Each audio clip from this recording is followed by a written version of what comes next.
Yo, so if you've been following me on Instagram, you saw most of it, but I wanted to make an official video to go over the latest project that I just wrapped up, pun intended, the YAMAHA R6 GP edition.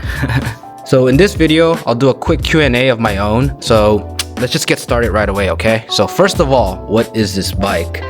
This is a 2015 Yamaha R6. Relatively, I want to say relatively stock. I've done most of the things a club racer would typically do in terms of mods and tuning. The second question, how did you put on a 2017 plus bodywork on the previous generation? So first of all, no, I did not buy a 2017 part like the factory or OEM and retrofitted it. I actually bought a conversion kit from a company called Pascal Plast. I'm not affiliated, associated, nor receiving any benefits from them, but I did find them across the internet and I took a gamble and ordered their kit. So now the next natural question becomes, how's the quality of the fairings slash the conversion kit? The quality is great, very high. The corners and the mounting points are carbon fiber reinforced. The fitment was great. It was slightly on the tight side, but still very accurate fitting. How long did it take for the installation? Was it troublesome in any particular ways? The entire installation took about 3 to 4 hours. It went well, like quick and easy, swiftly I want to say, because I had already had the bike set up for race slash track. So I already have race fairings on the bike, hence wires and other miscellaneous parts were cleaned and tucked in. I had to drill out a couple holes, I'd say less than 10 in total, but they were super straightforward. I took measurements, marked, then used a step-up drill to make the necessary holes as needed.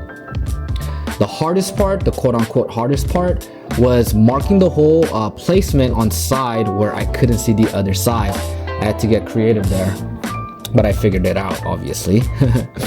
What other things were needed, right? I went over this in my other video, but on top of the conversion kit, I had to buy a windscreen, a 2017 plus version, and also a new battery, which is much smaller and slimmer to refit the harness in the subframe with ease with enough real estate. So this is something that I've verified with the fairing manufacturer. You can use the older version of the battery, so meaning that 2015 battery, you can still use it.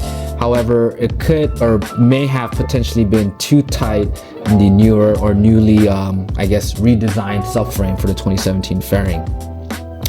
All right, so let's move on to the aesthetic sides, right? Was the bike painted? No. So first of all, the bike came with a ready to paint primer on it. Again, the quality of the product was top notch.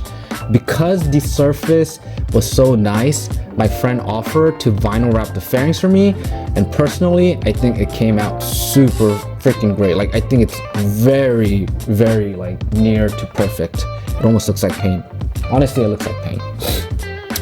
Next question is where did you get the vinyl sticker kit? So I got this sticker kit from an European website, motoxprecambi.com. I think it's a very popular, famous website. And as a matter of fact, the sticker pack is for the Ducati Panigale V4S. I just placed the stickers accordingly to match the Ducati GP bike.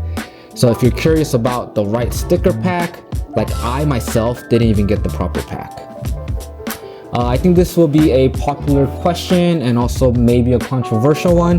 So what's with the wing, right? Does it do anything? The wing is kind of like a semi-joke for aesthetic pleasure and also an experiment, you know? I frankly don't know what it's gonna do, how it's gonna behave, like if it'll have any effects at all. Who knows, right? But I will do a follow-up once I test ride the bike during a track day in the near future. So let's put a pin on that one. So where did I get the wing? That's another question, right? This is some eBay knockoff, definitely 3D printed. It's not like some crazy carbon material or anything. I'm pretty sure there's no R&D behind it, other than the fact that this was some clone replica of the real thing. So yeah. And then this is a question I guess that some people may ask, I don't know, people who don't know me. So is this just for social media hype? What is the purpose of this livery and the bike itself? You know, so this is my race slash track bike. Like, I ride this bike. I ride all my bikes. I did the livery to my own likings, for fun, for shits and giggles. And I think Ducati has sexy designs, especially the GP bikes. So I just envision what it'll be like to have a sexy design on a sexy bike like the R6. And, you know, I just made it come true, I guess. But yeah, that's the quick Q&A I wanted to go over with the bike. If you have any other questions, feel free to ask them in the comments. But yeah, let me know. You guys have a good one.